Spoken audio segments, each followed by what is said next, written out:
Howdy folks. All right, well, as you can see from the previous clips on this video, it is seed collecting season. And I'm a super dork because I collect seeds from trees everywhere that I could find. Where I find a nice big healthy tree and it's dropping its seeds, whether it be acorns, or we'll get to some of these other kind of seeds, but I collect them, and once I have them all picked up, I'm about to show you what I do with them until spring. So there's kind of two ways you can do this. You can overwinter these or cold stratify these by putting them in containers or in the ground for the winter, as long as you do it to where you can protect them from squirrels and bugs and everything else. And I have tried it both ways numerous times, and I have never found success. If it's not the bugs that get them, it's typically the varmints. You know, even rats and mice get into this crap, and it's annoying. So the best way, and I've also, in Oklahoma, you know, our winters go from warm to real cold to warm to medium and whatever, and it just doesn't seem like they overwinter very well. Like the seed can't figure out what the heck's going on, which the humans can't either. So what I do is I collect them. These big huge acorns I collected this past weekend. We were down, Chief and I were down at Fort Sill, Oklahoma, the Army base.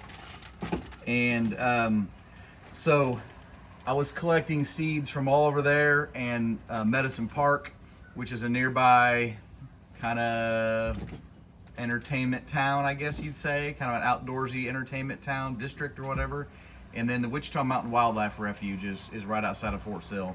And so every year I collect seeds from all these places, and some from here too, from our homestead, trees that are already producing acorns. But like, for instance, these big suckers here, that's a big old beautiful acorn right there. And I put them in Ziplocs and I label them. This is actually from the Fort Sill Cemetery. And so what I'll do with this is I'll take some peat moss and I'll put it in this bag, crush it up real good so it's not all clumpy. This is all old clumpy stuff here. Oops. Sorry. I probably got Chief all dusted right there. It's windy out today. So I will put some of this in a bag, in this bags with these seeds. Put a little water in there. I may need a little bit more than this, but just so you get the picture.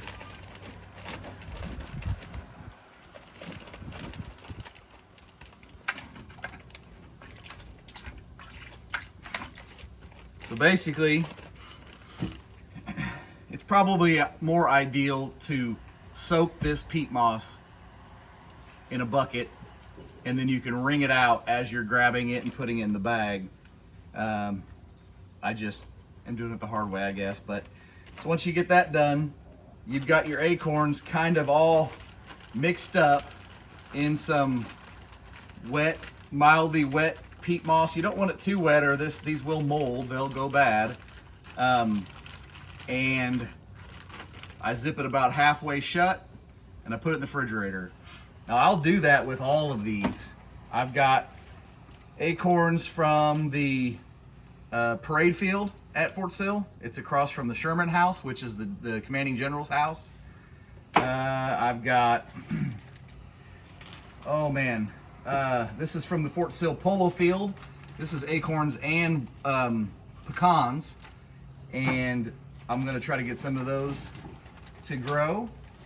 One other thing I do to determine if acorns specifically, I think it's the same with any nut, so walnut, pecan, is you want to do what's called a float test.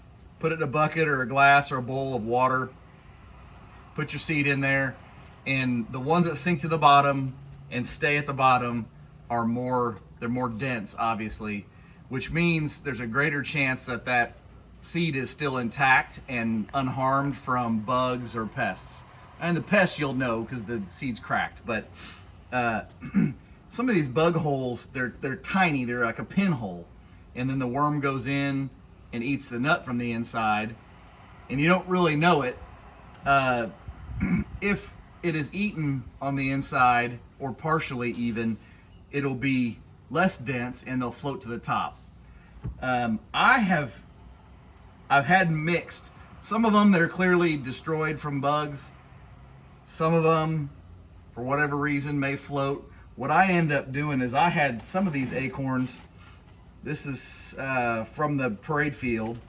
And these acorns, I had a whole big bag of them, and the vast majority of them floated. So I couldn't find any damage to the outside of the acorn, but it signifies that they're probably no good. I separated the ones that sunk. I kept those in a separate bag and labeled them. And then I thought, man, if I could just give these a shot, it's not going to hurt anything. So I'm going to keep I'll call them the floaters as well, and do a little experiment. So I'm going to do it all the exact same way, but just keep them separate, because if there are bugs in any of these, you know, they can spread. So if I just left them all in one bag, the ones that had a worm, the worms may come out and go into a healthy acorn that will sprout in the spring. So that's why I separated them. So I'm gonna do that to, dogs are fighting over here. So I'm gonna do that to all these seeds. And that's how I do nut type of trees. So I also found some black walnuts on post, and they have a kind of a husk and a hull. I just tore all that off. Sometimes you may have to soak them, get that all wet, and that'll all tear off, and you're just left with the walnut. So we'll see how those do. And at Medicine Park, I got some, these are kind of a long bean type of seed, and I don't want to break it here, because if I break this open, the seeds are going to go all over the place. But they're in kind of a wrap. Here's some. But they're made almost like I guess similar to a maple tree. They're made so that when they break open, they go flying, and they kind of have a little feathers almost on the edge there, and inside there's a seed. And so anyways, I haven't really perfected this. Out of maybe 50 seeds from last year, I got one tree to grow, and this is I'll put it on the screen. I can't remember what it's called. And then also some Osage orange, bodark, which is actually a tree that's not desirable. Most people don't want this tree. They're native. I don't know their ranges, but they're definitely native here in Oklahoma. And they get what they get. I've already split these open, but they get these giant hedge apples. They look like a dang monkey brain or something, but they're hedge apples. And this, for the last couple of years, there's a house right along the county road, not far from here, where these drop along the road, and people run them over and all kinds of other stuff. So I've picked these up and have grown these, and they're really drought resistant trees, and it's a very, very hard wood.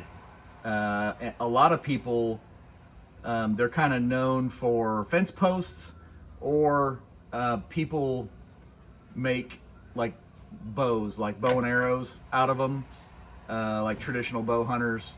So they use this wood sometimes to make that. And so I don't know, I just wanted to try to grow them, and I'm gonna plant them and maybe find somebody that makes bows, and they will cut them down before they'd ever produce acorn or hedge apples, and I won't have to worry about the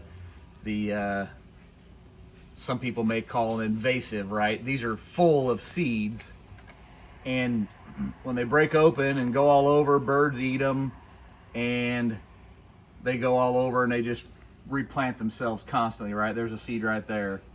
And so what I do with these is I soak them in a bucket of water for a few days, and then they just break apart a lot easier.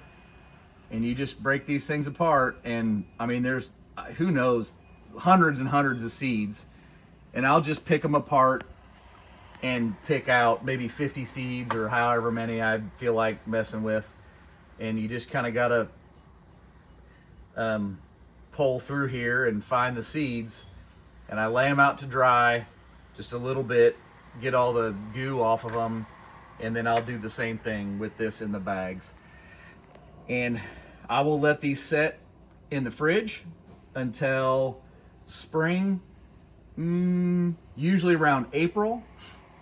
Come end of March, beginning of April, I will start checking these bags.